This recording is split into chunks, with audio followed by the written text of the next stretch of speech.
Welcome to another edition of the post-game wrap. I'm Jared Johnson, and mission accomplished. Texas Tech moved to 3-0, went undefeated in their non-conference schedule this season with a 45-14 victory over Oregon State today at the Jones. Seems like I was there forever. Not that it's the worst place to be, but the radio show from 11 to 1 and then the 2-hour weather delay. I know a lot of Tech fans probably felt that way as well, but hey, really nice victory. Like I said, mission accomplished.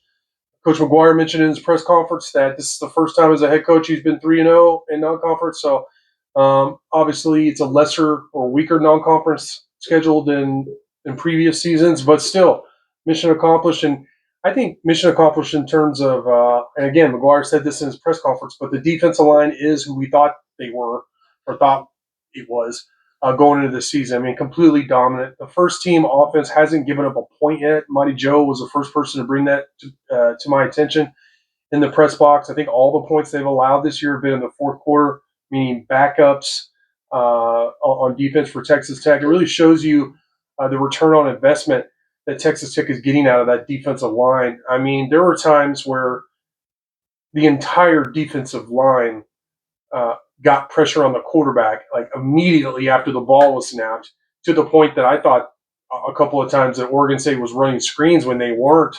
They just couldn't block Tech's starting defensive front. And a couple of the backups, Cofield off the bench had a good game. A.J. Holmes always has a good game. He's a starter to me. He doesn't start, but he's starter quality. That guy's a beast.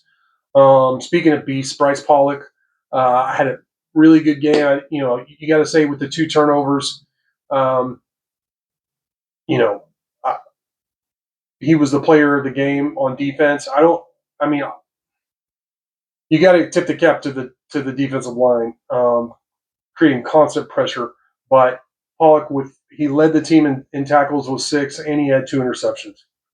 So, and I thought it was a really interesting comment from Joey McGuire about what his son Garrett, the running backs coach, said. He goes, he went up to his dad and said, "I thought we were take 3, not take 2 university," and because that's what Tech has come up with the last 2 weeks. Like they need to create more turnovers.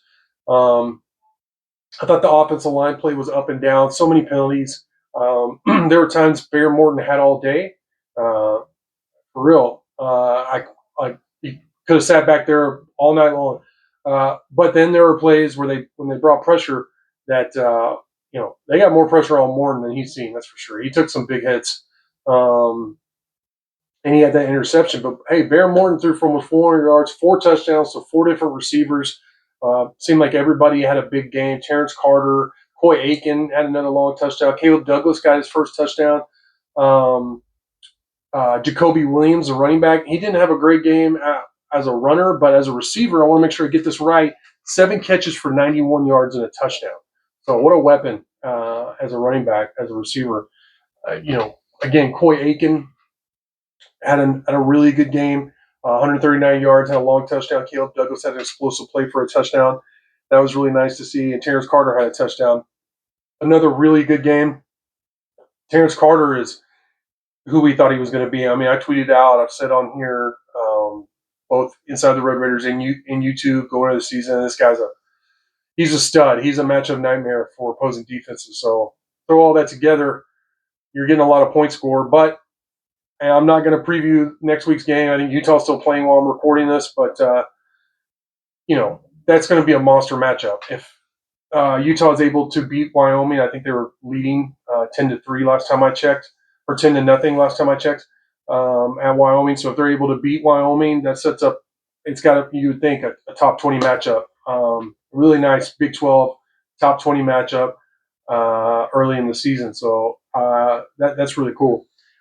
Going back to this game, the win over Oregon State, again, I really don't want to be negative. You started 3-0. You crushed these opponents. Your starters have been really good, with one exception. The offensive line, again, there were times that Barron had all day. There were times he was under pressure. He did take some hits, but the running game, I mean, just hasn't been as strong as I thought it was going to be. I really thought Tech was going to be able to run the ball very well. Now, of course, they lost Quentin Joyner, before the season started. And I thought I want to say Cam Dickey had a really good game. I think this is the best Cam Dickey has played as a Red Raider. He showed a little more wiggle to his game. There was a couple times I thought because my biggest knock on him is his straight line, and sometimes I feel like he misses the opening. His vision isn't quite there yet, but he showed sometimes some ability to bounce it out, a little bit of wiggle, a little bit of juke, a little bit of elusiveness, and he had a good game. I want to make sure I got that right too. According to Tech Stats, right after the game, 17 carries for 77 yards, 4.5 yard per carry average, which is great. I mean, I'll take that almost every game, and a touchdown. So great game by Cam Dickey. That was really good to see. I'm trying to think about what else. Defensively, I want to give love to a lot of the guys. Romello Height, didn't know he was going to play. Ben Roberts, we didn't know if he was going to play. They both played and played well. Lee Hunter was the monster that he is. AJ again, Holmes played well. Skylar Gill-Howard kind of had a quiet game, but he was still solid. Trying to think about who else. Cole Wisniewski had a sack. Dante Balfour played well. I already mentioned Pollock. I mean, they pronounce it Pollock. That seems weird to me. It looks like Pollock, but Bryce had a good game, and he's Tech's top corner at this point. But Dante Balfour had a really good fall camp, but then had an injury, I think, in one of the last scrimmages, and missed. Kind of stunted his start to the season. But he looks to be playing really well now. He had a really good game tonight. Had a tackle for loss. I don't remember him giving up any big plays. So he was really good. John Curry was really good. Dude's just a stud. I really like having J-Rod, who, again, had a good game. Ben Roberts and John Curry. Those three guys on the field at the same time, I love it. I think it's a really good combination.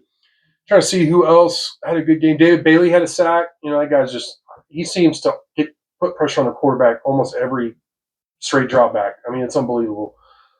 So overall, man, look, 45-14.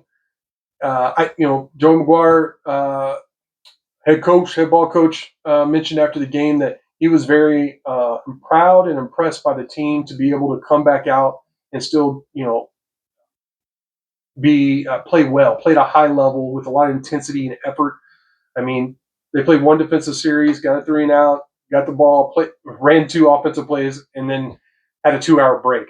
So, that's difficult. That's tough. I mean, 2 weather delays so far in 3 games. That's crazy.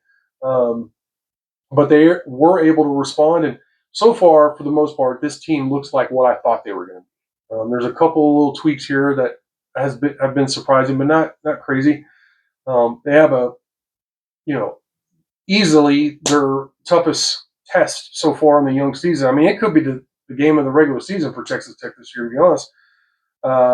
With that matchup at Utah, I think what time is it? I think the game's at 11 a.m. Central Time.